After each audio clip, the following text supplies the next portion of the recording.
As a hockey fan who grew up in northwestern Pennsylvania, I'm pretty lucky to have the Erie Otters around. Of course, I'm a huge Penguins fan, and that's the team I'll gravitate towards the most. But the Otters being an OHL team / CHL team that develops a lot of NHL-ready players is awesome. And going up there for a game is always a treat. I'm going to a game in a couple weeks here, and I felt like it was time I updated my all-time roster for the Erie Otters. I wanted to do it for two main reasons. One, because of the length of the original video. It was like a half hour. And two, the quality of it was bad because I was in college. It was 3 years ago. Also, it has been 3 years. There are a couple slight changes to this roster.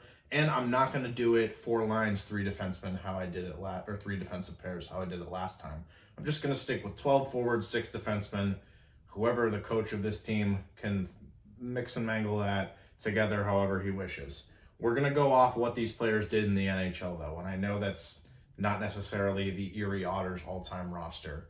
I'm basing this on what these players ended up accomplishing in the NHL and how prepared they were for the NHL after their days with the Otters. So there might not be some all-time Otter greats on here because that's more in tune with what they did in the OHL. Let's jump right into it. So this one isn't 30 minutes again.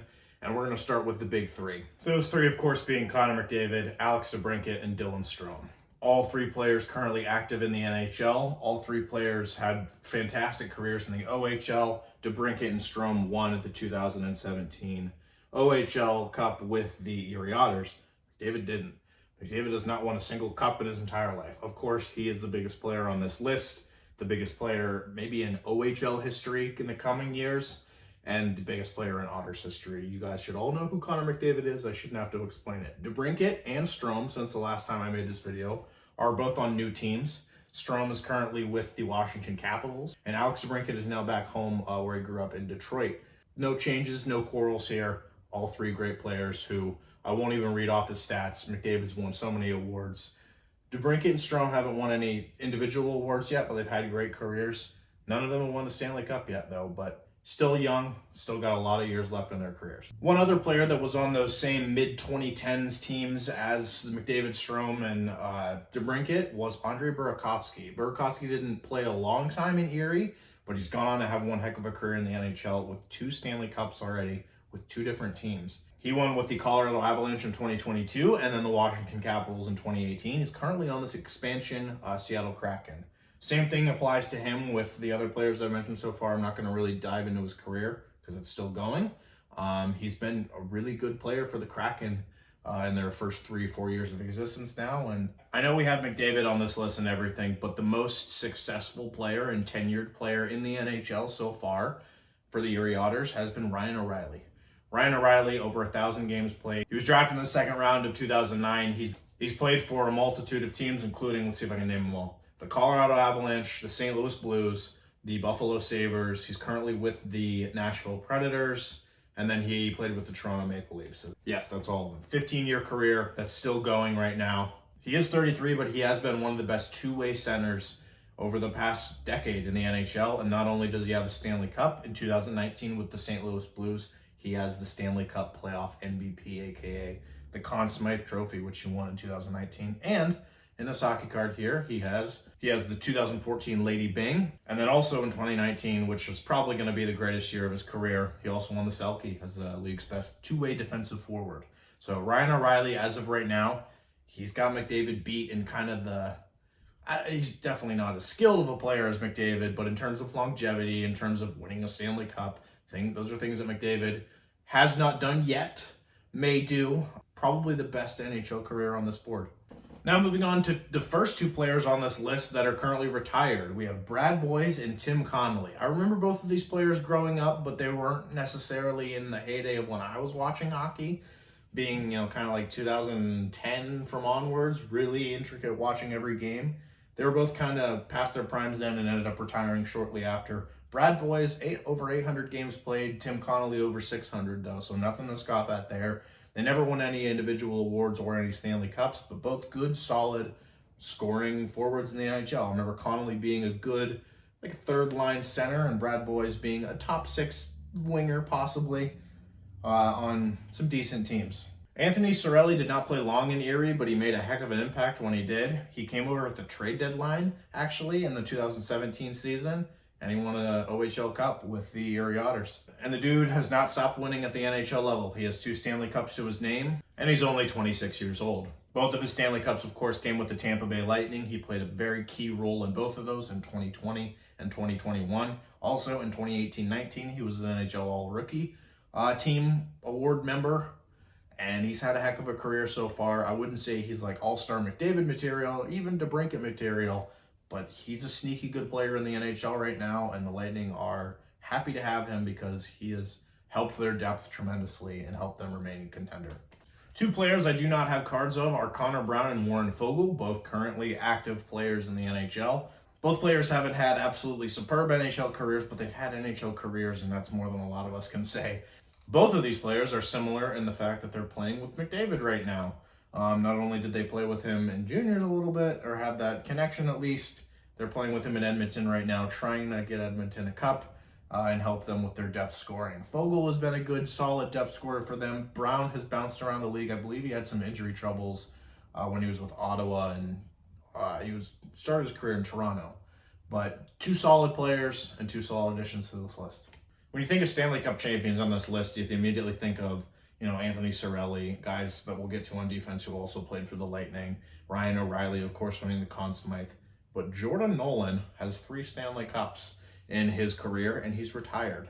He retired as a Stanley Cup champion too. Jordan Nolan, depth player, depth forward guy, but he spent his career with the LA Kings and the St. Louis Blues. 2012, 2014, 2019 Stanley Cup champion. I'd be pretty happy if I was him. Rounding out our forwards is the first Pittsburgh Penguins player on this list, Mike Rupp. Stanley Cup champion as well. His Stanley Cup status is known because, of course, he scored the 2003 game-clinching goal for the Devils, who won the Stanley Cup with him that season. Mike Rupp, also a player that was drafted twice, and he had a solid career in the NHL. He wasn't a scorer by any means, but he was a good 3rd, 4th liner, grit grinder. He's a big dude. I've met him in person because, of course, he did the Yager salute at the 2011 Winter Classic. 12 Winter Classic. And yeah, he rounds out our list of forwards. So there are the 12 forwards I would start, but here are a couple more that I want to mention. I added both Mason Marchment, who was he might move up, might pass Jordan Nolan or Warren Foegele or Connor Brown into the top 12 if he continues what he's doing right now with Dallas. He's a very skilled player. And then Greg McKegg, one of my favorite players of all time, because just the name is fantastic. Greg McKegg, Gregory McKeggery.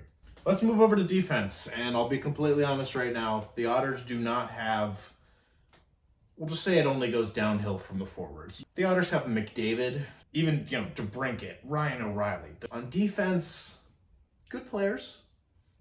Don't have a McDavid, or even an O'Reilly, or even a DeBrincat. Their current best player in the NHL is Adam Pelech. Good, solid defenseman for the New York Islanders on the Pelech-Pulock pairing that everyone hates to say because of the alliteration. You also have Travis Dermott, a guy who's bounced around the league a lot, but he's very brave for what he did recently. Then joining Anthony Cirelli as a 2-time Stanley Cup champion with the Tampa Bay Lightning is Erik Cernak.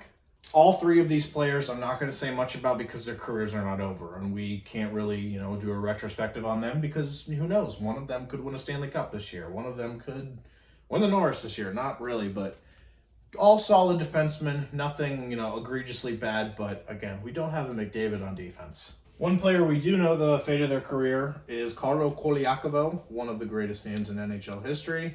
He was a member of the 2002 OHL Championship, had a good career, played just under 500 games with the Red Wings, the Maple Leafs, the Blues, the Flyers, and the Sabres. Shutdown, stable defenseman, not much to say about him other than, of course, the name, and then this highlight. Point. This is what can happen. Scoring opportunity.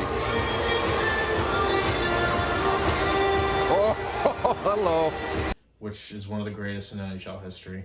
I believe he's an anchor right now for like TSN or Sportsnet or something like that. Good for him. Very similar player, at least in terms of stats. I'll be honest here, I don't remember much about these players, but Chris Campoli, very similar stat line to Carlo Colaiacovo. So I'm going to assume here he was kind of a shutdown pairing rule guy. He played a good bit in the NHL, just under 500 games as well. He played for the Islanders, Blackhawks, Canadiens, and Senators, and he joins our Otters list. Another defenseman, this one I don't have a card of, is Steve Montador. Again, another player I can't really tell you much on because I didn't watch him growing up, but just from the stats that I've seen. Solid defenseman, shutdown defenseman. But he played a good bit in the NHL, almost 600 games in the show with the Calgary Flames, Florida Panthers, Buffalo Sabres, Anaheim Ducks, Boston Bruins, and Chicago Blackhawks. So that rounds out the defense. A couple more names I want to throw in, though, are all current players. Darren Raddysh. And while we're at it, let's put Taylor over on the scratches for forwards. Also, the newest member to this list, Jamie Drysdale. With the Anaheim Ducks, drafted 3rd overall a couple of years ago. He's had some injury problems, and he also just held out a little bit to get his first contract in the NHL. It's not an ELC. We'll see if he can move up onto this list. I would expect him, if I do this in like 5 years, for him to be in the top 6. So I mentioned how we're kind of going downhill in terms of talent from the forwards. Obviously, when you start with McDavid, you can't have a full team of McDavids. But on the defense, there's not a lot of big names on here. Now we're on to the goalies. There's not been a good goalie, and at least in the NHL, to come out of the Erie Otters system, to be completely honest with you. One is Steve Valiquette. I do not have a card of him. He played only 46 games in the NHL, those coming with the Rangers, Islanders, and Oilers, but 46 is a lot for Erie Otters all-time goalies because our backup, Oscar Dansk, has played 4 games in the NHL and is already, I don't know if he's retired from the NHL, but he's not in the league right now, at least as a backup. I'm not sure which league he's even playing in right now. He did play for the Vegas Golden Knights, though. So yeah, we'll end this real quick here. That's my picks for the most successful, I guess you would say, Erie Otters players of all time. Again, kind of my all-time team here. I'm not sure what I'm going to title this video, but like, comment, subscribe, and go Otters.